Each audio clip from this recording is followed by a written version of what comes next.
remember the first time that I looked up and saw the other half. I saw Asmodee up in the sky, and I was just like, wow. I mean, that's the other side. That's where the other players are, and it's a really cool feeling.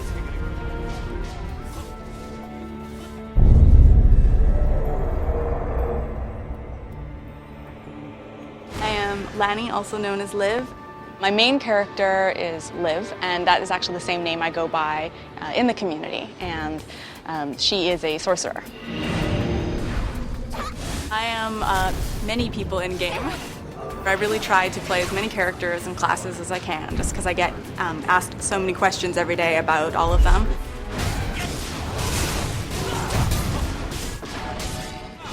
One of the first things I say, when I meet people and they ask what is Aion, is I explain what the word means. So Aion is the name of the god. He created the world of Atreia, everything inside the world, and all of the resources used to keep the world running. Aion is an extremely cool fictional world that's been torn in half. We create this rich, unique, ethereal world where we have these two races struggling against each other, and a third evil faction as well.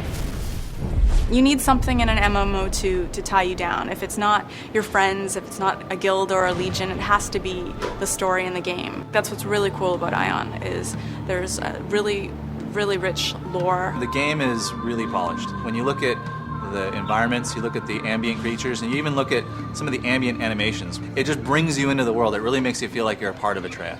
Atreia is the world. Atreia is the planet. So the sphere inside which everyone lives. And the Tower of Eternity was sort of like the sun. It was the place from whence all energy and life was bound to flow. If you kind of think of an apple, like an apple core, that's kind of what it is. Like the Tower of Eternity runs right through the center. When you look up in Aion, you see both the stump of the Tower of Eternity, as well as in the distance what might look like stars, but is actually the other half of Atreia. So we have the upper half of Atreia, which is Asmodee, and the lower half, which is Elysia. The Elios have stayed almost true to how they looked 1,000 years ago. They have rich beaches and lush green environment. The Asmodeans, they really had to struggle to survive. And what I think is really cool, their eyes glow red when they're about to engage in combat. The major story point, the thing that drives the player to move forward, and kind of the overlying arc of the main story would be the destruction of the Tower of Eternity. I think that's really why we're here. What happened was the god Aion created this race, and this race, rose to power and became known as the Balor.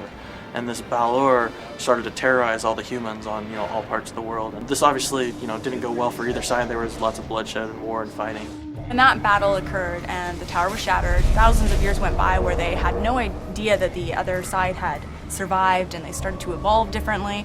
That's when they rediscovered each other in the abyss. That is in the center of the planet, and that is home to the Valor, and they are AI-controlled faction. We have the three factions, the Asmodeans, the Elios, and the Valor, all together in the abyss, fighting for eternal power.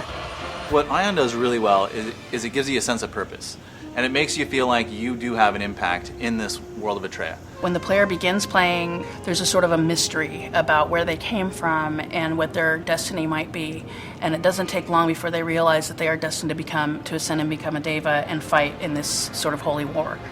You actually go through a process called ascension. And ascension is this awakening inside of you that happens through a life-altering event. The best part of this is that you actually earn your wings and the ability to fly. You learn you're immortal and you get wings. It doesn't get much better than that. We have this element of flight in the game. Flight, it's added an entirely new dynamic to battle. There's a lot of strategy that's involved with flight. A new way of getting around in the world that MMOs haven't been able to do to this point.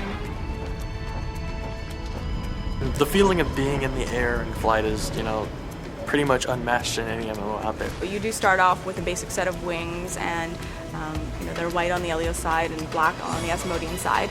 And that's something that you get to evolve and customize and build upon through the development of your character, is adding longer flight ability, adding enhancements to your wings so that you can fly longer. You'll actually see people kind of go into this, do I want to be aerial heavy or do I want to be kind of a ground trooper? People are going to have to manage their stats based around that. You're not going to be able to have everything. And this will create a diversity in, throughout classes, throughout stats, and just more customization in the world of Aion. It actually leaks into your real life. I went hiking this weekend and I was standing on the top of Mount Si and I was looking over the Seattle horizon and I was like, man, if I had wings, this would be so cool. I could just fly down. And I think that you have that same feeling in game where you just, jump off a cliff and hit spacebar.